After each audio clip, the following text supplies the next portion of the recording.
façon qu'ils s'enrichissent mutuellement.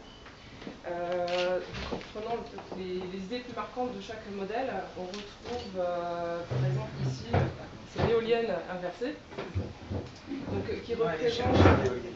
Ah d'accord, pardon, elle est là.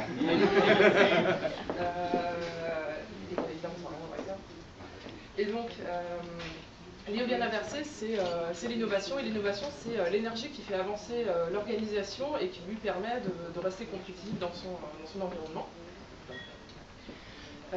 Ici, nous avions cette fusée qui pouvait justement décoller, et je ne sais plus pourquoi. La fusée m'a marqué. On peut l'aider, hein. De toute façon, les parapluies.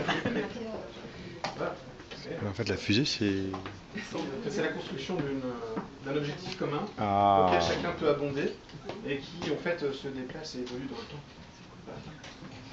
Je manque de poésie, je me suis arrêtée au tout début. Et alors, nous avions... Il y a aussi des ponts. Dans l'organisation, il ne faut pas oublier qu'on a des profils assez différents. On a les dinosaures qui sont là depuis un moment. Alors, ils sont solides, ils ont beaucoup de connaissances, et il faut s'appuyer sur eux parce que c'est une mine de savoir. Mais ils ont un peu plus de mal à passer la barrière du changement. Alors, la barrière du changement, elle est là. Et on a les bébés juniors qui ont besoin de gagner en connaissances, ils ont besoin pour ça de partager avec les dinosaures, mais ils arrivent plus facilement justement à passer la barrière en fait de ces nouveautés, notamment à travers un nouvel outillage. Ensuite, nous avons... Tiens, je vais passer au mien, je vais un peu mieux. Alors, nous avons ici dans l'organisation l'adoption qui s'est faite pour une bonne partie des collaborateurs, et elle se matérialise à travers cette fleur rose qui indique le confort en fait. Parce que l'adoption, c'est une fois qu'on n'a plus besoin de faire d'efforts pour mettre en œuvre de nouveaux usages.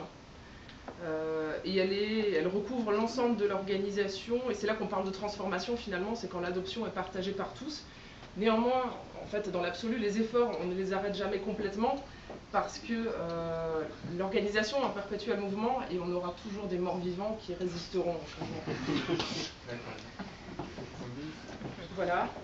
Qu'est-ce que j'oublie d'important?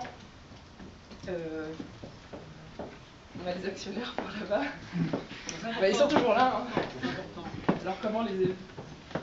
Nous avons les actionnaires qui sont importants, ils sont toujours là, et quelque part on a les requins en fait qui nous menacent. Donc on s'en sort mieux face à ces prédateurs en mettant en place justement cette organisation qui fonctionne à la fois à travers l'innovation, une meilleure collaboration et en reconnaissant en fait la valeur de ceux qui s'adaptent au changement et de ceux qui ont ce capital savoir.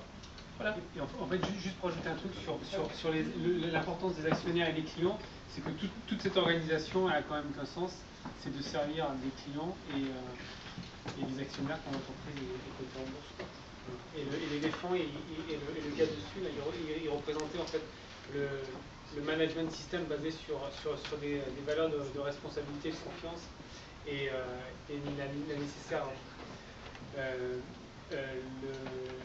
la nécessaire l'obligation d'avoir des gens qui portent le glaive et qui promeuvent ces nouvelles organisations. Et comme nous l'a fait remarquer notre ami, 95% de croissance de l'action IBM à 5 ans, ça prouve qu'il y a du résultat. Et juste le psychonome du client, les éléphants, c'est l'actionnaire, c'est ça? Pas du tout. Non, c'est une